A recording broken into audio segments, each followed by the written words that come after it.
Guys welcome to Apu studies. Guys पिछली video में हमने पढ़ा था मैटर के बारे में, उनके तीनों स्टेट सॉलिड लिक्विड गैस और उनके बारे में, उनकी characteristics, intermolecular force, intermolecular space of attraction, ये पढ़ा था हमने। अब हम अगला पढ़ेंगे effect of heat on matter. ठीक है, तो इसके भी तीन स्टेट्स होते हैं। ओके, तो पहला होता है हमारा एक्सपेंशन। ठीक, यू कैन सी हियर, पहला होता है हमारा एक्सपेंशन, सेकंड होता है चेंज ऑफ स्टेट, लास्ट वाला होता है केमिकल चेंज। ठीक है, पहले हम पढ़ते हैं expansion. The increase in the size of a body, the increase in the size of a body due to heating। जैसे इसका मैं एग्जांपल आपको देता हूँ। आपने एक ये पेन प्लास्टिक का है, सॉलिड है, इसको आपने लिया, नीचे फ्लेम है, फ्लेम के ऊपर आपने इसको इस तरीके से रखा, तो आप क्या नोटिस करेंगे कि ये धीरे धीरे धीरे इसकी साइज बढ़ रही है, एक्सपैंड हो रहा है। तो उसी को कहते हैं एक्सपेंशन। कोई भी चीज अगर हम किसी बर्निंग ऑब्जेक्ट के ऊपर रखेंगे तो वो एक्सपैंड होगा। मतलब जैसे आप समझ लीजिए, मैंने एक प्लास्टिक का पेन लिया, ऐसे पेन प्लास्टिक के ही होते हैं, नहीं लोहे के भी आते होंगे, वो सब छोड़ो। जैसे मैंने एक प्लास्टिक का पेन लिया, ठीक है, मैंने उसको एक गर्म पेन पे रखा, तो थोड़ी देर बाद आप नोटिस करेंगे कि जो मेरा पेन है ना वो एक्सपैंड होगा।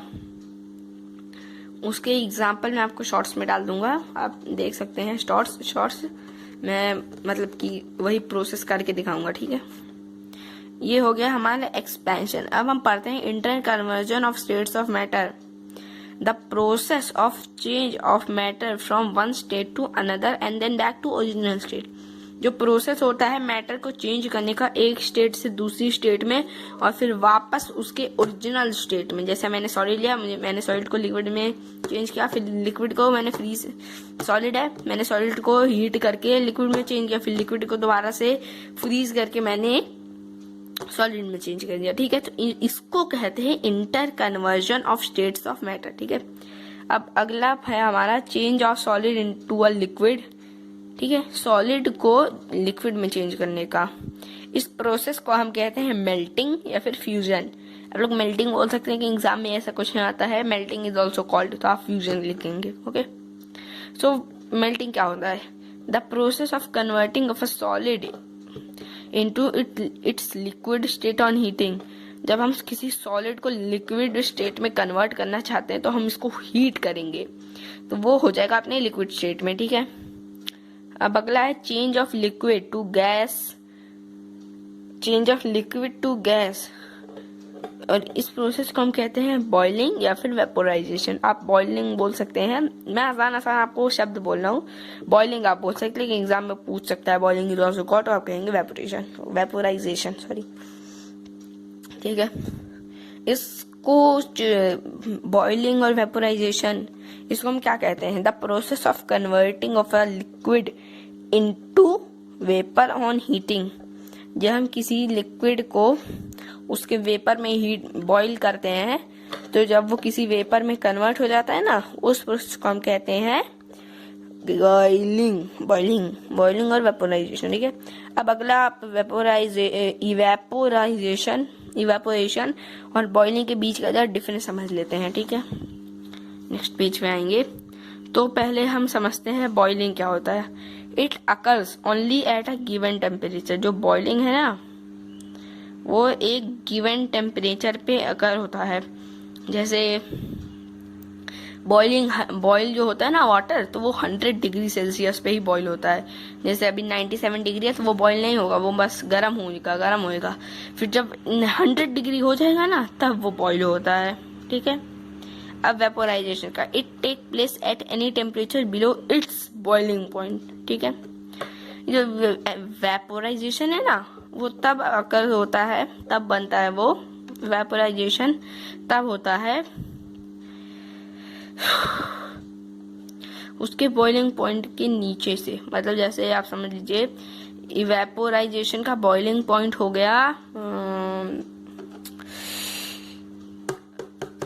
30 डिग्री सेल्सियस। ठीक, 30 डिग्री सेल्सियस इवेपोराइजेशन का बॉइलिंग पॉइंट हो गया। ठीक है, तो जो इवेपोरेशन होता है ना वो 30 डिग्री से कभी भी 1 से 10 तक, 10 से 20 तक, 20 से 30 तक, 10 से 29 तक, 30 डिग्री तो है, 10 से 29 तक कभी भी इवेपोरेट हो सकता है वो वाटर। ठीक है, लेकिन जैसे ही वो 30 डिग्री पे गया या फिर 30 डिग्री से ऊपर, तो वो बॉईल हो जाएगा। ठीक, अब सेकंड वाला है it occurs through the bulk of the liquid. जो बॉइलिंग होता है वो तब अकर होता है जब उसका जो लिक्विड होता है ना वो एकदम गर्म रहता है, ठीक है। और इवेपोरेशन का it take place from the surface of water. ये जो इवेपोरेशन है ना वो एकदम वाटर, जैसे इतना वाटर है तो एकदम बिलो, एकदम नीचे से वो इवेपोरेट होगा, ठीक है। अगला है boiling is a quick process. ये बहुत आसानी से हो जाता है, लेकिन evaporation is a slow process. No cooling is caused during boiling.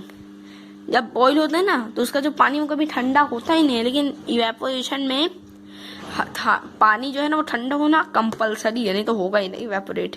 It occurs when the liquid is heated. ये तब अकर होता है जब जो लिक्विड होता है ना वो एकदम गर्म हो जाता है, तब बॉईल होता है। Evaporation of a liquid take place of its own. Evaporation होता है एक लिक्विड का, वो खुद से उस पानी को इवेपोरेट करता है, हम लोग को गर्म करने की जरूरत नहीं है, ठीक है। अब हम पढ़ेंगे change of gas to a liquid, इसको बोलते हैं condensation, okay. The process of converting gas और vapour into its cooling state on heating, ठीक है। जब हम जो प्रोसेस होता है कन्वर्ट करने का गैस या फिर वेपर को उसके लिक्विड स्टेट में, उस कूलिंग में कूल करके, जैसे हमने गैस लिया, गैस को हमने कूल किया तो वो लिक्विड स्टेट में आ जाएगा अपने। Change of liquid to a solid is called freezing. जब किसी लिक्विड को अब जैसे आइस क्यूब जो जमाते हैं तो हम लोग वो जो उसका प्लेट मिलता नहीं है फ्रिज के साथ, उसको उसमें हम लोग पहले वाटर डालते हैं, फिर उसको फ्रीजर में डालते हैं ताकि वो कूल हो जाए। तब वो जब फ्रीज हो जाता है, जब वो एक आइस क्यूब बन जाता है तो वो सॉलिड हो जाता है, ओके। अब अगला हमारा है change of solid to gas, इसको सबमिलेशन बोलते हैं। जो सॉलिड होता है ना वो डायरेक्ट गैस है। इट इज अ सॉरी तो जो सॉलिड रहता है वो अपने लिक्विड स्टेट में भी ना जाए, मतलब कि the process of converting of solid into its vapour state without under going into its liquid state, ठीक है। जो सॉलिड होता है वो अपने लिक्विड स्टेट में जाने के लिए, मतलब लिक्विड स्टेट में नहीं जाता है, डायरेक्ट वेपर में चला जाता है, डायरेक्ट गैस वाले स्टेट में। सॉलिड लिक्विड गैस, तो सॉलिड के पास लिक्विड में जाना चाहिए, लेकिन वो लिक्विड में डायरेक्ट गैस में चला जाता है सबमिलेशन के प्रोसेस के थ्रू, ओके। अब केमिकल चेंज क्या होता है? It is a permanent change in which the original substances lose their identities. ये परमानेंट चेंज है जिसमें जो सब्सटेंस होते हैं ना वो भूल जाते हैं कि वो है कौन। जैसे मेटल है ना, केमिकल चेंज में मेटल, तो मेटल भूल जाते हैं कि वो मेटल है, उसको लगता है वो कुछ और ही है। अब एक और होता है फिजिकल चेंज, लेकिन वो अभी आप लोग में नहीं है, वो थोड़ा आगे ऐसे आपको 7th क्लास में आएगा, ठीक है। So thank you for watching. हमारे चैनल पे लाइक करिए, शेयर करिए, सब्सक्राइब करिए।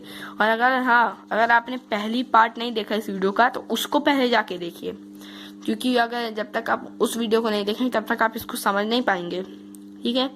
सो बाय गाइस, मैं एक बार और कहना चाहूँगा कि हमारे वीडियो को लाइक करिए, शेयर करिए, सब्सक्राइब करिए और अपने सभी दोस्तों से कहिएगा कि वो भी इस वीडियो को लाइक, शेयर और सब्सक्राइब करें। So thanks for watching.